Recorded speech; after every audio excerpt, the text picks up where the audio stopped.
everyone help me welcome our LA Mayor, Eric Garcetti.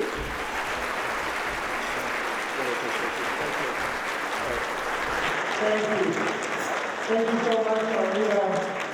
Thank you to you and the board and the staff's leadership. This is always one of my favorite events anywhere in Los Angeles. It's a moment to kind of pause and punctuate. Who feels sometimes like their life is a giant run-on sentence? I know that I do. And to have a moment to have a comma of reflection or a period just to celebrate, an exclamation point to breathe things in, or a question mark to ask what comes next. I love coming to the United Chambers because every year, not only do I go through the most class pictures with the most chambers of commerce anywhere in Los Angeles, but we have a chance to see each other, to feel the beating heart of this city, and make no mistake, the San Fernando Valley, where I came from, is the beating heart of this great city. So thank you all. Give yourselves a round of applause for being here and for all that you do. To Assemblymember Gabriel and Senator Stern, to my fellow mayors Luddy and Shapiro, to fellow council members, it's great to be here with Lieutenant Zine and his father, Sergeant Zine, is that right? To Chief Michael Moore, the command staff that is here, to our firefighters, our city departments that are represented, to neighborhood councils, and most of all, to the grassroots chambers that define this middle-class place called the San Fernando Valley that is at once at the center of the universe and a place that is welcoming to everyone. And thank you to our sponsors, as always, to Galpin Motors, to Van Nuys Airport, to the Bachman family, to everybody who makes this possible. There is no such thing as a free lunch. They make it free for some of you. Others contribute to making sure that the United Chambers is a strong backbone of the business community here, but more than the business community, really of the entire neighborhood network of the San Fernando Valley. These 18 chambers that I get a chance to be with and work with every single day, you know, it is one of the joys of my job, and this is the 7th year, I'm 6.5 years in, I have 3.5 years left because the voters changed our voting date, so our elections will now move to even years in the fall. But with 3.5 years left as your mayor, it is the greatest privilege of my life to be in the backyard where I grew up, to try to face our challenges, to try to reach for our opportunities, and together know that there are 4 million Angelenos who all want to march towards that point in the horizon together. And this luncheon, we always have to remember, of course, Richard Leyner, who had the vision to bring us all together. Los Angeles is known famously as a divided place. We're really 18 million person city, chopped up into a county or 5. We're in the county of 10 million. Our city of Los Angeles is 4 million, but there's 88 cities and unincorporated areas in the county. And for a long time, we kind of just stayed out of each other's way. And we had an expanse to sprawl. We just needed government to do a few basic things like build freeways and make sure we cleaned up the air. And other than that, we didn't need much. But today we do need each other. We need the connection, we need the network, and to face our toughest challenges, we can't be pointing the fingers of blame. We have to figure out the way that we can join hands in cooperation and collaboration. This has been quite a year since I came here last year. At the beginning of this year, we had the first strike in our school system in many years, and I jumped into the fray, and we were able to get a historic agreement between our teachers union and our school district to reduce class sizes, to move forward, and to bring LAUSD back to the glory. Today is actually a day called Student Recovery Day. I spent this morning knocking on the door of a student who had given up or dropped out of school, saying, the mayor's here. I was there with a superintendent and a board member, and we said, we're taking you back to school, because school is where you can find your dreams. I made the decision earlier this year, thankfully for myself, and I hope for all of you, to stay out of the extremely crowded presidential race, instead to stay into the city that I love. I'd say you finish the job that you have first, then you can look to the future, but right now, and I'm wearing orange in honor, I don't know, for the fans of the president, I saw Marine One take off. For people who don't like the president, I saw Marine take off. He's safely out of here. Either way. But we learned important things about our city and who we are in the midst of these very divisive times. Regardless of your politics, Los Angeles stands for what it means when we all belong. A city that looks for unity before looking at differences. And some great news came out this past year. First, LA was ranked, don't take a politician's word, look at an impartial study. The prestigious global index done by Schroders ranked Los Angeles as the #1 most economically vibrant city, wait for it, not in America, in the world this past year. We are now the 3rd largest economy of any city in the world after Tokyo and New York, but only 22nd in population for this metro area, which means we're the most productive per worker economy of any city in the world. But second, in the not so good news category, this year we saw average across California in our major counties an increase of homelessness of 35%. Here in LA, that was 16% in the city and 12% overall in our county. And those two things may seem dissonant. How can we be the most economically vibrant place, a place we've worked so hard, certainly that I have focused as your mayor on key industries, hiring people, where remember when I became mayor, it was 10.5% unemployment, and now we're just a little bit over 4%, where we have a record number of jobs, where we saw industries coming back, from film industry to aerospace to others, and at the same time see so many people who are suffering without housing in the city of LA. And we'll come back to that. But I always say it's both about the peaks and the valleys, certainly here in San Fernando Valley. But we have to not just judge our successes, but also who's being left behind. And that's part of what I wanted to talk to you about here today. But the momentum we've created is undeniable. We are the infrastructure construction capital of America, thanks to Measure M, thanks to an upgraded LAX, new transit lines that are connecting every part of our city, institutions like the Lucas Museum of Narrative Art, which I just toured, which has finished its parking lot in Expo Park. It's like building a mid-size aircraft carrier in Exposition Park. The Olympic and Paralympic Games, of course, in 2028. And you know me as a Valley boy, my central tenet of my time here vis-a-vis the Valley is the Valley will not be overlooked. In Measure M, we will get our fair share of transportation dollars. In the Olympics, we will have events here. We will look at the industries that we hear, and no part of the city will be left behind. That momentum is real, but we can't let our challenges also hold us back, while at the same time, we can't let them hit the brakes. So in terms of momentum, let me tell some incredible numbers story. We have close to 200,000 new jobs in the last 6 years. As I mentioned, we cut our unemployment rate more than half. We've broken record numbers of visitors at our airport, record amount of cargo at our port, the most ever moved in a port in the Americas, a record number of visitors 1 year early with tourist destinations like Universal City. We hit 50 million visitors. And for some reason, we count Orange County and LA separately. But if you don't double count visitors, we're the #1 tourist destination in America, more than even New York here in the Southland. You know, when I ran for mayor, I ran on 3 things. And when I became mayor, I said I wanted to get back to the basics. Second, I said I wanted to turn City Hall into a place where we solved the most vexing problems we have. And third, I said we have to build the city of the future. Because as somebody who grew up here, we all had those moments. Why didn't we think of that 20 years ago? Why is it that an airport director 40 years ago said, hell no, we're not bringing public transit in there. I can't give up my parking revenue in the central terminal area, when we should have done that. We had so many decisions that were short-sighted that it was time for us not just to fix what was wrong today, but I govern not looking at the headlines of today or the criticisms of tomorrow, but I imagine myself 10 years or 20 years from now with my daughter looking at LA saying, did we do the right thing then to make sure LA was better? So let's start with the fundamentals. We have been able to really rebuild this city. Every year since I've been in office, I'm a little obsessive about our streets. We had seen, every year I'd been a council member, our street rating go down. You get 0 out of 100 rating. It was 61 when I started. Altogether now we have paved every year a record amount of our streets, 14,000 miles to be exact, since 2013, filled 70,000 potholes.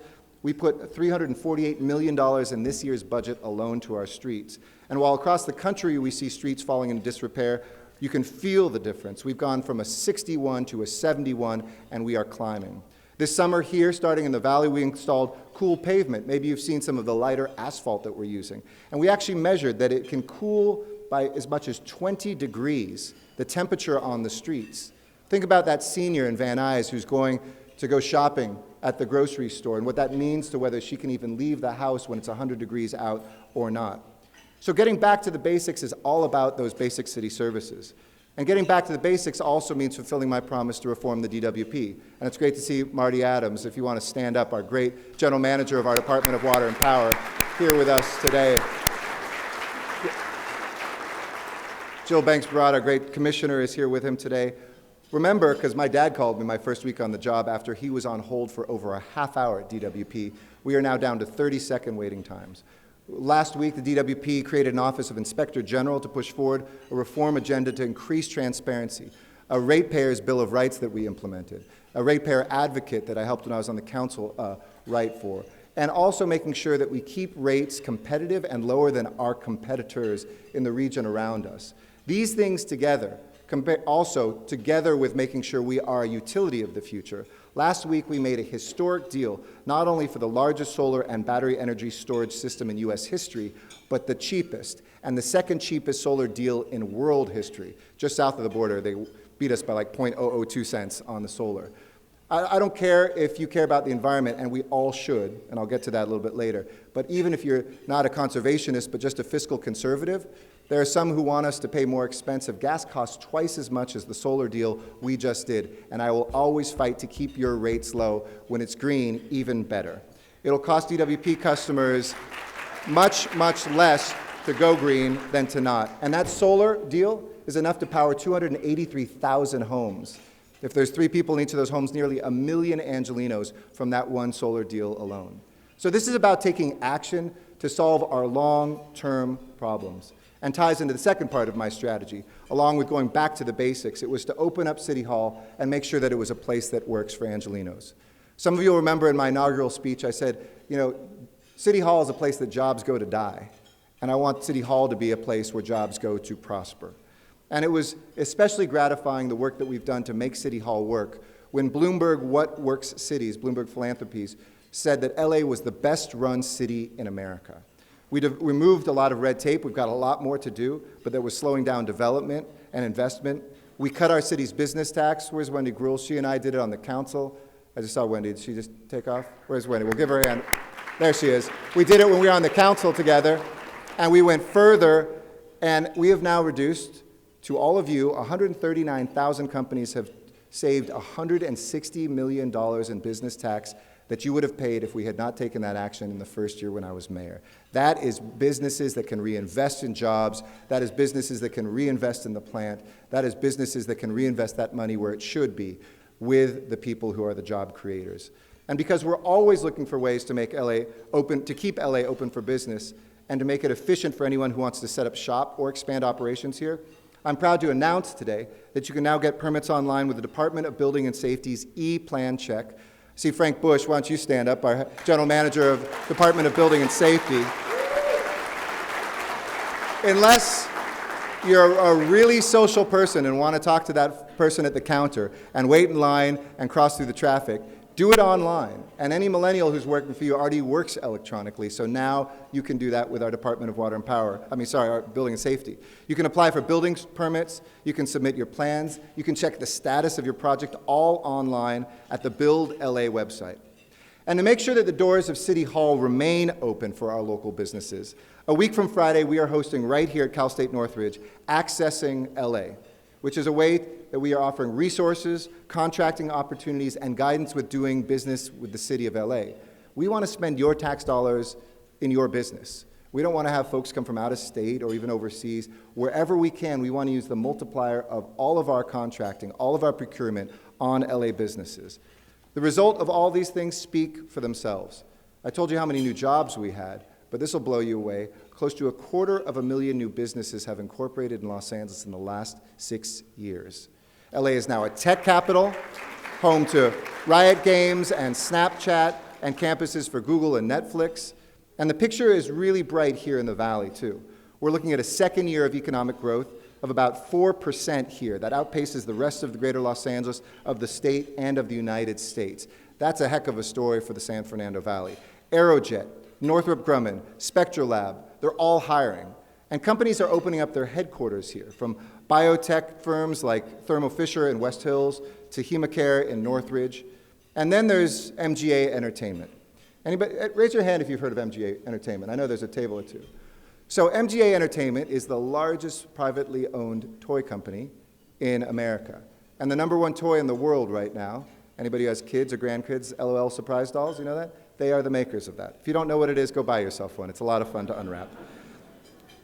We said we wanted to make sure that we went back to the basics, solved problems, and built the city of the future. And I want to pause for a moment and tell you the story of MGA's building here in the San Fernando Valley. It actually starts a little earlier with MGA's founder, my dear friend Isaac Leyner. It's a great example of the American dream made real here in Los Angeles. Isaac was just 17 years old when he arrived from Tehran in Los Angeles with $753 that he and his family had scraped together. He tells me the story of what it was like at LAX. He suddenly arrived there. It was in the early 70s, pre-cell phone, anything else, and he realized how far he was from Iran, halfway around the world. And he started crying in the airport. And a guy came up to him and said, "Are you Iranian?" "So am I." And he said, "Yeah, why are you crying?" He said, "I don't know anybody here. I've only got $700 in my pocket. I don't know what to do." He said, "Come home with me. You can stay with me." And he crashed with this guy for a few weeks in Inglewood, walked up and down La Brea Avenue to the south, not like, fancy sections, went into every business asking for a job. They all turned him down until I think it was in Hawthorne. He was at a diner one night and said, "Can you give me a job? Sorry, we don't have any openings." And he started to cry. So the message here is just cry and good things happen to you. And the guy said, "I feel bad for you. Let me make you I got some liver and onions. Let's have a plate of that together." And as they talked, he said, "I could probably use you on the graveyard shift washing dishes. Will you do it?" He's like, "What's a graveyard shift?" And he explained it was at night. He said, "I'll take the job." And from there, Isaac's story took off. He built up the largest toy company, as I said, privately owned in America. He revolutionized the toy business. And he came to me and then Councilmember Mitch Englander a few years ago, and together with his son and son-in-law, Jason Larian and Ryan Heckmatt, who are here today, if I can ask them to stand up for a moment. Where's Jason and Ryan? Okay, they were supposed to be here, so we'll give them a round of applause anyways. But Isaac, Jason, and Ryan came to us and they said, "We've got a crazy idea. We want to build a campus just like you see in Silicon Valley for leading tech firms. We want to have housing, a school, we want to have an R&D place, and our corporate headquarters. And we want to build it inside the city limits. And everybody's telling us we're crazy."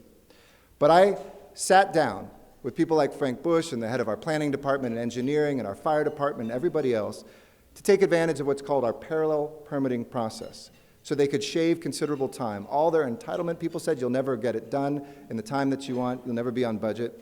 And there's a thing about it. It's not just a headquarters. It is this place with a jogging track. It's a place where some of the workers can live so they don't have to worry about the commute. They can take their kids to a school that's right there on the campus.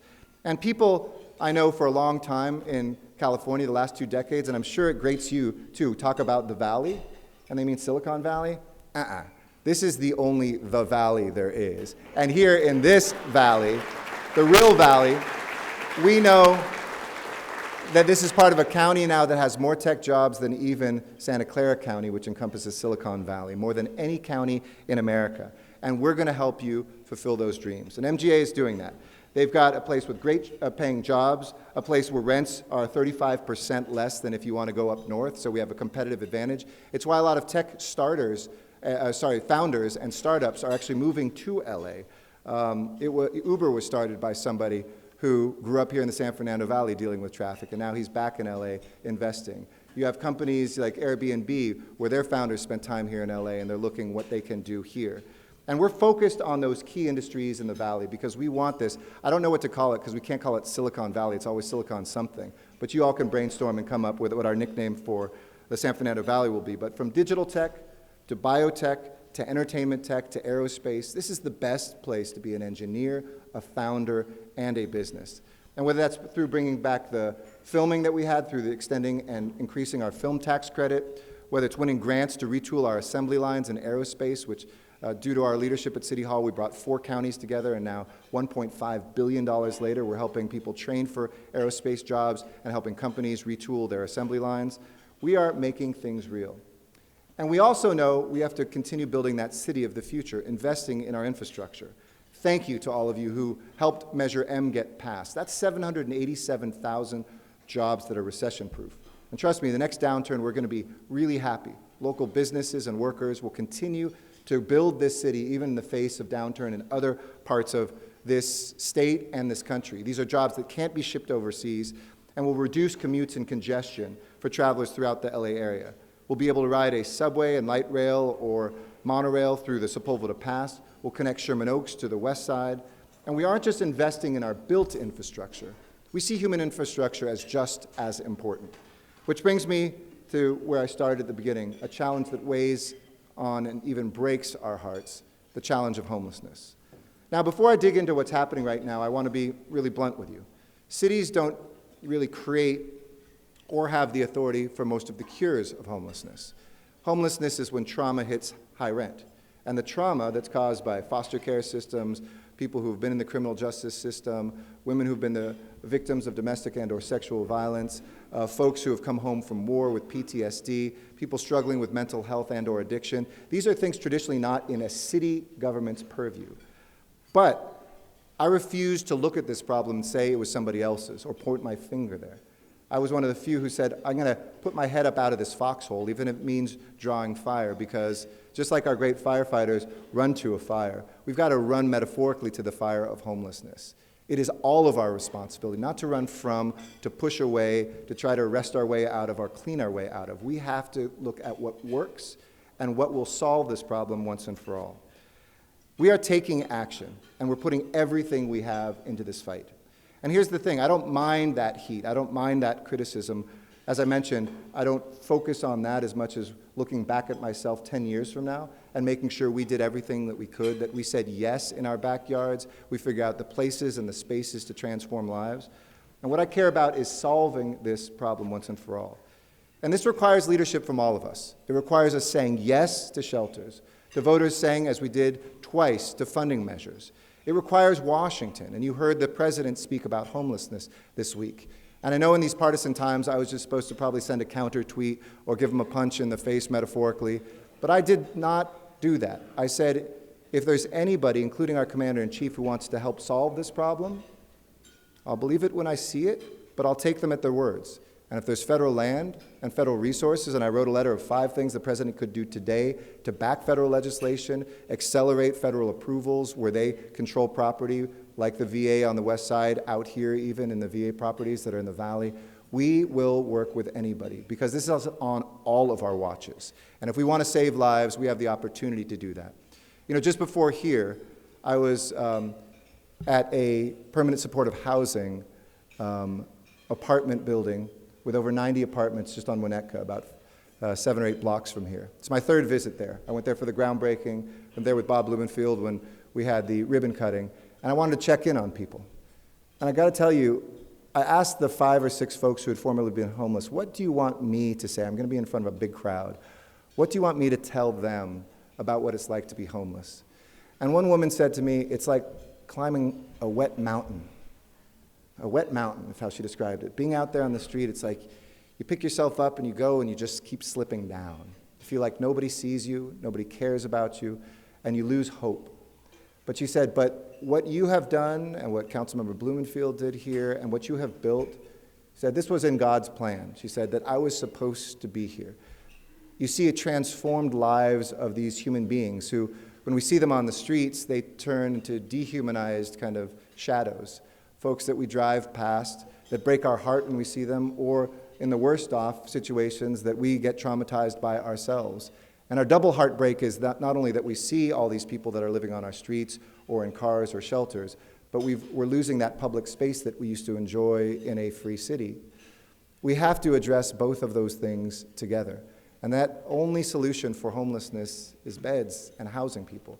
Of course, we need a better mental health care system that isn't stage 4. We wait till people are so sick in this country. If this room, everybody broke their leg today, we'd go to the hospital, Holy Cross or someplace, we'd be seen right away. But if you have a mental health problem or an addiction problem, I bet maybe 1 table could get into a program at most here today. We have to change that. We have firefighters who do the most heroic work. I went out with our firefighters on Skid Row recently, on our fast response vehicles, where we talk to folks, where they have relationships with the individuals who they've picked up who have overdosed. Now we're taking them to sobriety centers instead of to emergency rooms so they can get treatment instead of just sobering up and repeating the cycle. Departments that have never worked on this are stepping up. LAPD has a homelessness coordinator We're not looking to criminalize homelessness. We're looking to keep people on the streets safe, and we have to do that block by block, neighborhood by neighborhood. But I say this with great love for my friends from other cities that are here today too. The city of Los Angeles is now building 75% of the housing in LA County, and we're only 40% of the population. 20% of all the housing in the state, and we're only 10% of the population. And to my fellow Angelenos, we're not doing more than our fair share, we're doing our fair share. But we need the rest of the county to catch up. We need others to match what we're doing. We need all neighborhoods to say yes. And I will support any permanent supportive housing and any shelter that any council member or community brings to me, because that is what this crisis is about. You either treat it like the natural disaster, or in this case, man-made disaster that it is, or not. You can try to shove it away, or you can do something about it. But the good news is, just last week we opened up 2 more, bringing from 5 to 7 the number of bridge home shelters. These shelters where people can bring their pets and their possessions and their partners, where there's services and peer counseling, where it serves just people in the neighborhood. They're not drop-in and drop-out places where we lose contact with people. And the next 10 months, you know how many more are going to open up thanks to all of you and the work of the City Council and others? 19 more. We will have 26 shelters, 2,000 plus beds. The Measure HHH dollars have 151 projects, not 151 apartments, 151 projects representing more than 13,000 bedrooms, 1,300 of which will open up this year, and next year probably double that, and so on and so forth. This is a problem we can solve, but we must keep with it. And so thank you to my council members who I want to spell out, council members Krikorian, Rodriguez, Blumenfield, and Martinez, who've all stepped up for 5 of these bridge home shelters right here. And I look forward in CD 12 and in the portions of CD 4 and 5 that are in the valley to find those locations, and I know those council members are working hard too. We have to be creative, we have to be relentless, we have to be impatient and patient simultaneously. And we can't work quickly enough. So I thank you as chambers for never backing away from your vigilance about your community. And the chief and I were in Venice about a year ago, probably the ugliest town hall I've ever been at. In Venice, where 70% of the people polled by their council member want to have a shelter open up there, the 30% who didn't got there early and filled up the room.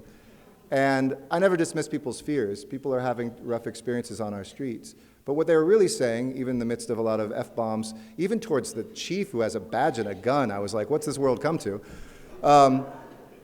They wanted more policing on Venice Beach, which we got them the next week, thanks to this great police chief. That's different than saying that every homeless person is a criminal, or that we can't have shelters. It's tough to not just go from one extreme to the other, and you have to dismiss the idea we can snap our fingers and this is going to be done in no time. There isn't a week that goes by, somebody's like, I know how to cure homelessness. You know all those cruise ships that nobody uses anymore? Park them off the ocean and put everybody who's homeless in them. Palmdale comes up every 2 weeks, and I finally checked with the mayor of Palmdale. He does not want all of LA's homeless people, nor is that the way to solve homelessness in communities where people didn't grow up or where they're not connected. But on the other extreme, we can't give up. We can't surrender the idea that this will always get worse. And this year, this fiscal year, in this next 10 months, you will see those dollars finally open up beds and the turnaround begin. Let me conclude by saying this, because I can feel the conclusion is close. But I want to talk to you about one more opportunity that we have. Not only to protect ourselves, which is my first responsibility to you, but to create more jobs. I'm the leader of a group called Climate Mayors, 425 mayors across the country now, dealing with climate change. We spent in the last 2 years as much as the last 27 years from FEMA in emergency assistance in this country. And I think all of us are asking 2 main questions, and our children certainly are asking that. Will this earth survive? And if it does survive, is there a place in the economy for me? I don't care, again, if you're a conservationist or a fiscal conservative. We spent $80 billion from 1976 to 2016 on natural disasters, and $80 billion from 2016 to today. We saw it in the fires that licked this city's borders. And imagine if it had gone over our borders, what sort of conversation we'd be having about climate change here today. And to Calabasas, you know this is real. Talk to a firefighter, you know climate change is real. We continue to invest in protecting you. We just, LAFD has an air crane stage at Van Nuys Airport through the end of the brush fire season that can dump 2,600 gallons of water at a time. We recently got another $18 million helicopter to make sure that we could dump 450 gallons of water quickly and refuel, and thank you to Councilmember Rodriguez for her efforts there. But the fact is, climate change is a moral imperative, but the best of all, it's an economic opportunity. Since we have launched our Green New Deal in Los Angeles, before it even had a name, through the Department of Water and Power, through water conservation, through solar installation, we've created 35,000 jobs. Raise your hand if you're connected to a green industry in here, in your Chamber of Commerce. All right, well, we got to get more. DWP raised it. 35,000 jobs. Yeah, Marty Adams is a big part of that. To put that in perspective, that's 60% of all the coal jobs left in America, and we're 1% of the population. So my point is, as we rebuild, as we rethink our relationship with the environment, you know the LA aqueduct, we're going to recycle from the Hyperion water treatment plant 100% of our water there. That's 3 times bigger than the LA aqueduct, which we look to as a proud moment in our history when Mulholland brought us water through the Cascades into the valley here. We are seeing a moment in which we should strike and take advantage of those opportunities, making us a zero carbon city, transforming our transportation to zero emissions, and making sure that our buildings also are zero emissions. We saw the impact here in the valley of what happens when we have environmental degradation, growing up with smog, seeing what we've done. So we have these opportunities there and in so many other industries. Esports, leading up to the Olympics. We want the Valley and Los Angeles to be the center of esports in the world. These teams are being sold for the price of professional sports teams now. We've hosted E3, the Entertainment Expo, for over 20 years now, and we've just recently created an esports council that I invite any of you in this sector to be a part of. 7 of the world's top 12 esports teams are here. And of course, this is a great sports town. We're going to have the MLB All-Star Game next year, the Super Bowl in 2022, the College Football Championship in 2023, the World Cup in 2026, the Women's World Cup will come to us, mark my words, 2027, the Paralympics and the Olympic Games in 2028. My God. And this year, maybe we'll get back to the Super Bowl, maybe we'll get the World Series. We've got a great chance in the NBA with 2 great teams, and the Sparks are in the playoffs right now. So, whether it's bringing a minor league team here to the San Fernando Valley, which I'm very supportive of, by the way, not that there's anything on the table right now, it's not news that I'm making, but I know we had talked about it here in the West Valley or Sepulveda Basin, or the legacy of leaving the greatest sports park behind after the Olympics are in the Sepulveda Basin. We should make sure that this valley is poised to take advantage of the sports economy and making our lives more healthy. So now I really will conclude. We want to create a future that is defined by us, with freedom so nobody is locked out of opportunity and prosperity in this city. That's the work that's occupied me every single day since I've been your mayor, to create a better quality of life for you today and for those who come after us tomorrow. It's been the honor of my life to serve as your mayor, to serve this San Fernando Valley, to not think about the next job, but think about this job and improving the quality of life that we have here. You know, your traffic, the nice thing about being mayor is I don't leave and you don't have to explain your problems to me. Homelessness, 3 nights ago, I got woken up by a guy who's on my street and yells at 3 a.m. every night. So I have to solve that problem in a micro way and a macro way. Traffic, I know many of you think I fly around the city by helicopter. I don't use my lights and sirens. I'm stuck in it alongside you. So every single day, I either solve a problem and get to benefit from seeing it every day, or it's still here and I have the same determination that you do to overcome that. I think about what Los Angeles will look like a generation from now, what kind of city we will have, and I am confident that this #1 economy with the most brilliant people, the best location, and the most incredible weather will succeed. We will succeed. We will meet our challenges on housing, on our environment, and on traffic. We will build an economy that is strong for everybody, and I want to be able to look back and say to my daughter, now this is your city. This is yours, Maya, for you to enjoy just as I did, and my parents before me, and my grandparents before you. And, you know, that's the next MGA Entertainment waiting to go. It's the next groundbreaking of NBC Universal getting ready to do its work in Universal City, expanding its campus. The small business that decides to stay here and grow here and maybe be the next big something. Our valley is full of promise unlike any place on the face of the earth. Let's continue to make sure everybody belongs, that everybody is strong, and that we know that our best days are still ahead of us. Thank you all so much.